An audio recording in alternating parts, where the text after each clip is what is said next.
Even when life begins in the shadow of hardship, there exists a quiet truth. Your origin does not define your destination. The streets that raise you may be rough, but they also shape the spirit that refuses to yield. Those who came before you carved the path, leaving behind more than victories. They left a blueprint of belief. Yet the spark to rise cannot be inherited. It must be ignited from within. When the world whispers the odds are too great, that the climb is too steep, you become the voice that answers back, not with words, but with action. You become the light for those who lost the doubt, the proof that dreams are not fantasies, but possibilities, waiting for courage to awaken within them.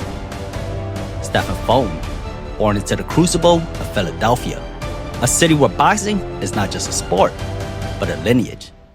From its gyms echo the ghosts of past champions who transformed struggle into greatness. Their fighters became contenders. Contenders became champions. And champions became legends. Fulton stands in that continuum. A reminder that greatness is not granted. It is earned, ordered by persistence and sacrifice, and sanctified by purpose. This journey reminds us that the end road isn't just about victories or titles, but more so about the enduring truth that no matter where you begin, belief and discipline can carry you beyond the boundaries of circumstance. Stephen Fulton turned professional in 2014 after a strong amateur background, quickly emerging as one of the most polished talents in the super bantamweight division. A paired boxer in every sense, Fulton embodies the essence of a true Philadelphia fighter, built on short technical fundamentals, composure under fire, and unshakable confidence in the pocket. Known by his nickname, Cool Boy Steph, for good reason. He built his reputation on slick, intelligent boxing. He could stand directly in front of an opponent, touch them at will, all while still making the punches fall short. His style is a blend of speed, reflexes, and above all, intelligence. Just steps on his foot. Not everything got in.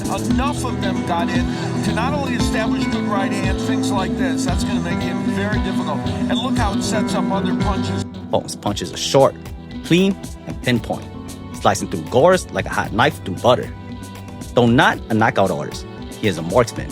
Every shot serves a purpose. To control distance, We mentioned in his last fight. create angles, An educated jab, and there's the jab, and then followed up. or land with surgical accuracy. Nothing is wasted. Everything is intentional. Opponent, and he is putting on the guy with that short left uppercut. Fulton was thrown to the canvas with 38. In terms of ring generalship, Fulton's movement is deliberate and methodical. He maintains range perfectly, close enough to strike, yet far enough to evade and counter. Left eye. That big left hook. Because if you're getting hurt and they wind up, why would you just spin him up beside? His defense ties everything together, representing a masterclass in subtlety and anticipation. Rooted in the legendary Philly shell, his defensive craft relies not on athleticism alone, but on reading opponents like an open book. With impeccable timing, angles, and rhythm, it makes punches miss by inches while staying poised to respond. Trying it, but Fulton's was better on the inside. His slick shoulder roll, tight high guard, and fluid footwork allow him to absorb pressure without losing balance or position. Every slip and pivot sets up the next counter. Early in the fight, The amount of hours, especially during a pandemic. Fulton's greatest weapon is his decision-making. He transforms defense into offense, turning opponents' aggression into their undoing. Each movement is calculated. Every action, deliberate. A living embodiment of the sweet science. no, it's been the punch. Double hooks between both men. There's a left.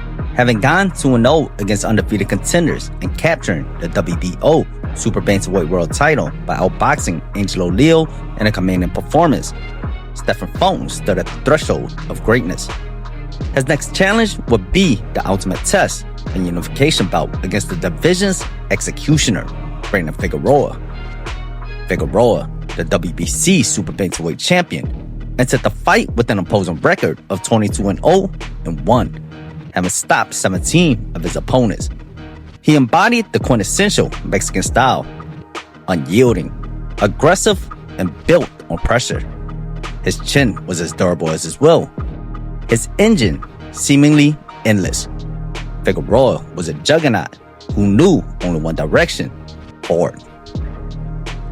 Known to unleash over 1,000 punches per fight, he was less a boxer and more a battering ram, an unrelenting machine of destruction. Against such a juggernaut, Fulton's poise, precision, and intelligence would be tested like never before, setting the stage for one of the oldest matchups in boxing, the boxer versus brawler. And here comes the left hook, and I mean, that caved him in. That was... The fight was set for November 27, 2021 at Park MGM, Las Vegas, Nevada.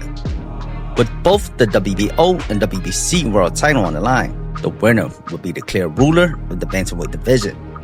From the opening bell, Figueroa did what he always did: press forward, throwing punches and waves, smothering Fulton against the ropes, and turning the fight into a war of attrition. His volume was staggering, his pace unforgiving, forcing Fulton to fight on the inside for much of the bout. But Fulton, ever composed, met chaos with calculation. He stood his ground, answering Figueroa's aggression with sharp counters, crisp punches, and body shots. When Figueroa sought to overwhelm, Fulton sought to dissect, being evasive while firing back with precision. Round after round, the two traded momentum, neither man giving an inch. By the championship rounds, both fighters were marked by the battle. Figueroa is still pressing, Fulton still answering with pinpoint accuracy. When the final bell rang, the fight stood as a testament to grit and skill in equal measure. Fulton's composure and ring IQ edged him to a majority decision victory, unifying the WBC and WBO titles in one of the year's most grueling wars, as the bout was the nominee for Fight of the Year. And a draw for Sutherland. Figueroa. Having reached the pinnacle of the super bantamweight division, Stephen Fulton stood on the brink of global stardom. His next challenge would come from none other than Naoya, the Monster, Inoue, a pound-for-pound superstar and three-division world champion who had just become the undisputed bantamweight king. Now moving up in weight to capture another division, Inoue set his sights on Fulton, a clear illustration to Fulton's standing among the elite. For Fulton, this was more than just another title defense. It was a defining moment. A victory over Inoue would not only cement his place among boxing's best technicians, but also elevate him into the realm of superstardom. It was a kind of fight that could transform a champion into a global icon. A meeting of skill, legacy, and ambition at the highest level of the sport. The fight took place at Yokohama Arena in Yokohama, Japan. Heading into the bout, the central question was whether Inoue's power would carry up in weight, and whether Fulton's size and technical boxing could neutralize the monster. It didn't take long for the answers to emerge.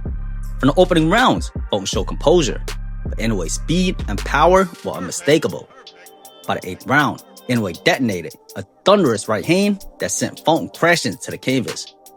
A shot from which he never fully recovered. Moments later, Inoue closed the show with a clinical finishing sequence, securing a stunning knockout victory and capturing the WBC and WBO super bantamweight titles. After a one-sided loss to Inoue, Fulton revealed that defeat itself did not wound him mentally, as it might have for many other fighters facing the first true fall. The pain, he said, came not from the punches or the outcome, but from witnessing the wavering faith of those around him. People who saw the loss as an ending rather than a chapter in a greater story. Yet in the quiet aftermath of failure, a fighter's essence is revealed. For the great ones, the defining trait is not invincibility, but resilience. The capacity to endure pain, to absorb loss, and to cultivate patience in the face of doubt. True fighters understand that every setback is not a conclusion, but a transformation. What appears as a defeat is often a prelude to rebirth, the necessary descent before the rise. After taking time away from the ring and transitioning to a new trainer, Boze Ennis, Fulton made the decision to move up from the super bantamweight division and test himself among the featherweights.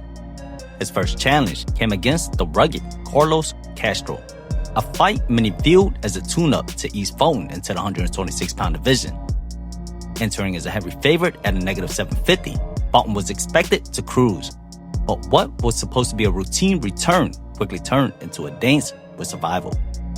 Castro refused to show deference to the former unified champion, pressing forward relentlessly and even dropping Fulton in a fit. But many fighters might have unraveled, Fulton showed his championship mettle, regaining control, adjusting his rhythm, and finishing strong. After 10 hard-fought rounds, he emerged victorious by split decision, though the performance left more questions than answers. Instead of reigniting his spark, the fight seemed to reaffirm the doubts of critics who believed Fulton's best days had passed after the loss to the monster anyway. In those dark stretches, when the world questions your worth and whispers of decline grow louder, it's easy for belief to waver. But Fulton refused to yield.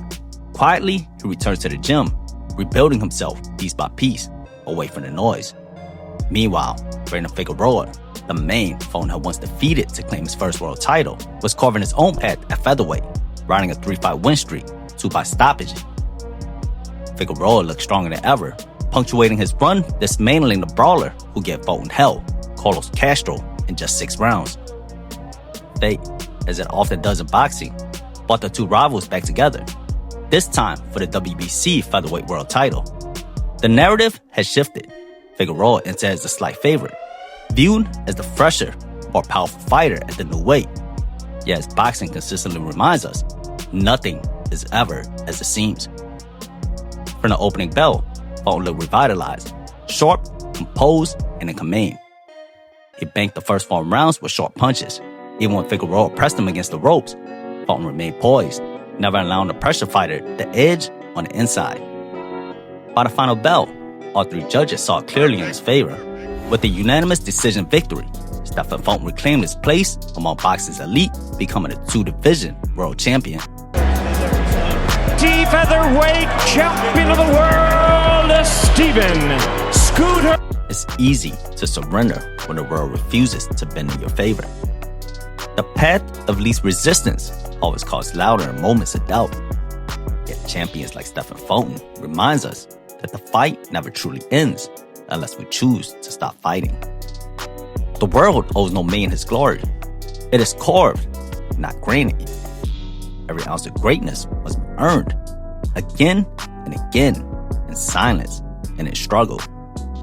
Now, as Fulton dares to rise once more, ascending to a new weight class to challenge 2-time WBC Junior Lightweight World Champion, O'Shaquie Foster.